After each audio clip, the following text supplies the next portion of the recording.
Grace and peace to you. And welcome to Morning Watch. I'm Pastor Jesse. I'm Pastor Matt. We're pastors in Greensboro, North Carolina. And we're brothers. And we're neighbors, so our families are isolated together.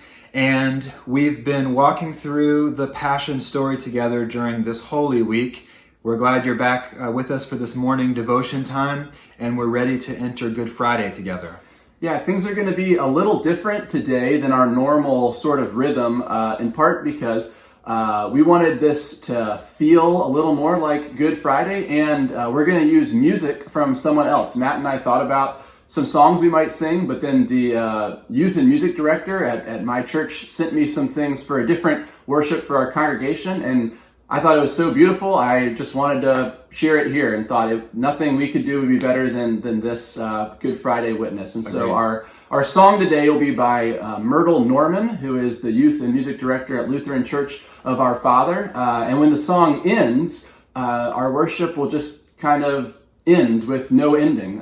Which is how a Good Friday service traditionally ends. It's where we end the story for today, but it's not the end of the story. So that's how we're going to leave our video today. So since we're not going to have any announcement time at the end, we want to take a moment and just tell you a couple things right now, and then we'll have our reading and music.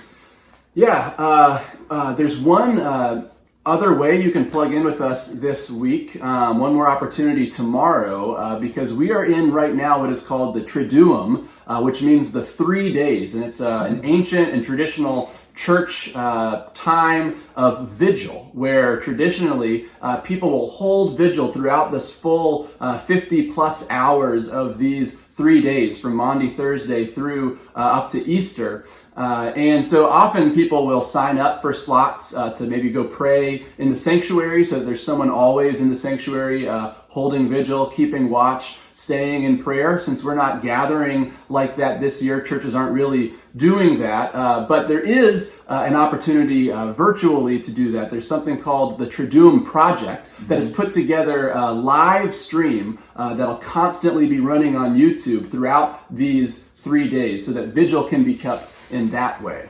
Yeah, this is a really cool and creative opportunity organized by some friends of ours, and it's already happening. It started Thursday evening, and it's 54 continuous hours through Saturday evening of folks in different parts of the church taking 1 hour slots and doing creative things. And you can tune in at any hour of the day or night through Saturday evening at thetriduumproject.com. That'll take you to YouTube. It's happening live on YouTube, but the easiest way to find it is go to the site is the Triduum, TRIDUUM project.com. Go there anytime, and you can see all these different creative things people are doing to hold vigil. And we were invited to participate in this, and so we have a time tomorrow. We're doing a rare live morning watch on Saturday, Holy Saturday tomorrow at 11 a.m. Eastern Time until 12. So we'd love for you to go to thetriduumproject.com tomorrow. It'll take you to YouTube,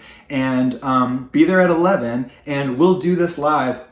And we've been doing this for a few weeks now, and so there's certain songs we like, there's certain songs we're tired of. You're probably feeling the same way. So tune in and make it interactive with us. Chat with us and give us requests. We're going to talk about faith. We're going to have our friend Nathaniel from Morning Watch Kids pop in, and we'll just do the songs that we like and have that time together. So we hope you come to thetriduumproject.com tomorrow, especially at 11 a.m. When we're doing our thing. 11 a.m. Eastern Time, yes. Right? And so it's been a really holy week together. And now let us move into our devotional time. This is the Gospel according to Matthew, the 27th chapter, starting at verse 32. As they went out, they came upon a man from Cyrene named Simon, and they compelled this man to carry his cross. And when they came to a place called Golgotha, which means place of a skull, they offered him wine to drink mixed with gall. But when he tasted it, he would not drink it. And when they had crucified him, They divided his clothes among themselves by casting lots, and then they sat down there and kept watch over him. Over his head they put the charge against him, which read, "This is Jesus, the King of the Jews." Then 2 bandits were crucified with him, one on his right and one on his left. Those who passed by derided him, shaking their heads and saying, "You who would destroy the temple and build it in 3 days, save yourself.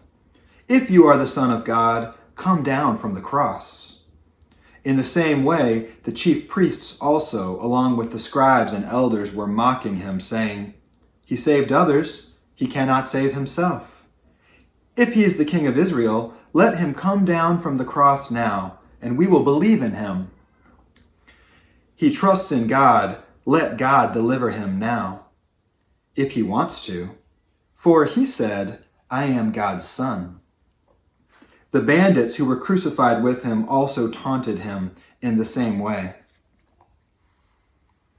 From noon on, darkness came over the whole land until 3 in the afternoon. And about 3 o'clock, Jesus cried with a loud voice, "Eli, Eli, lema sabachthani." That is, my God, why have you forsaken me?" When some of the bystanders heard it, they said, "This man is calling for Elijah." At once one of them ran and got a sponge and filled it with sour wine and put it on a stick and gave it to him to drink. But the others said, "Wait, let us see whether Elijah will come to save him."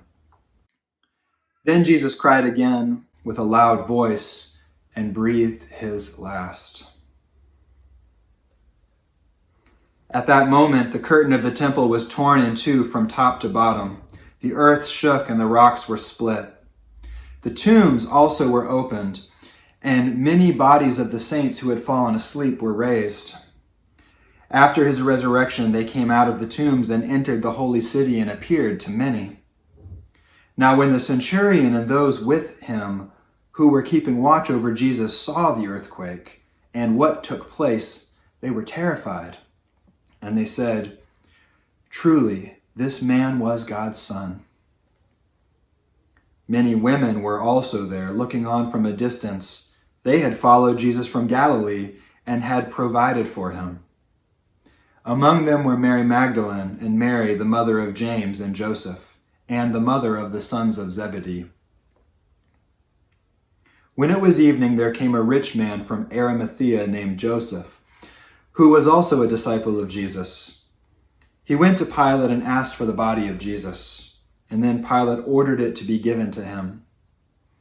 So Joseph took the body and wrapped it in a clean linen cloth and laid it in his own new tomb, which he had hewn in the rock. He then rolled a great stone to the door of the tomb and went away. Mary Magdalene and the other Mary were there, sitting opposite the tomb. The next day, that is, after the day of preparation, the chief priests and the Pharisees gathered before Pilate and said, "Sir, we remember that what that impostor said while he was still alive. After 3 days I will rise again. Therefore, command the tomb to be made secure until the 3rd day. Otherwise, his disciples may go out and steal him away and tell people he has been raised from the dead, and the last deception will be worse than the first." Pilate said to them, "You have a guard of soldiers. Go, make it as secure as you can." So they went with the guard and made the tomb secure by sealing the stone. This is the word of the Lord. Thanks be to God.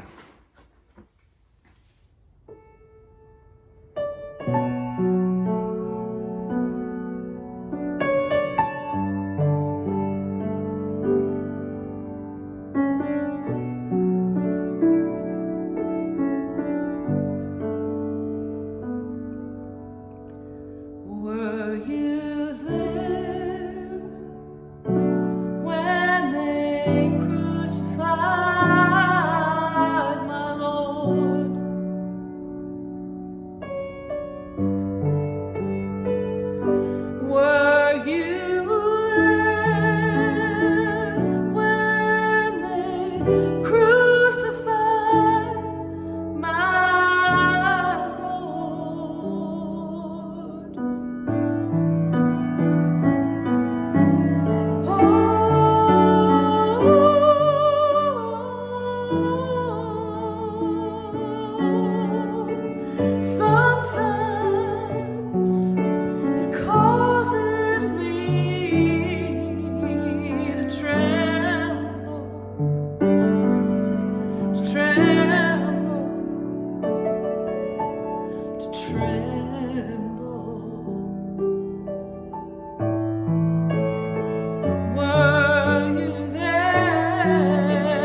causes me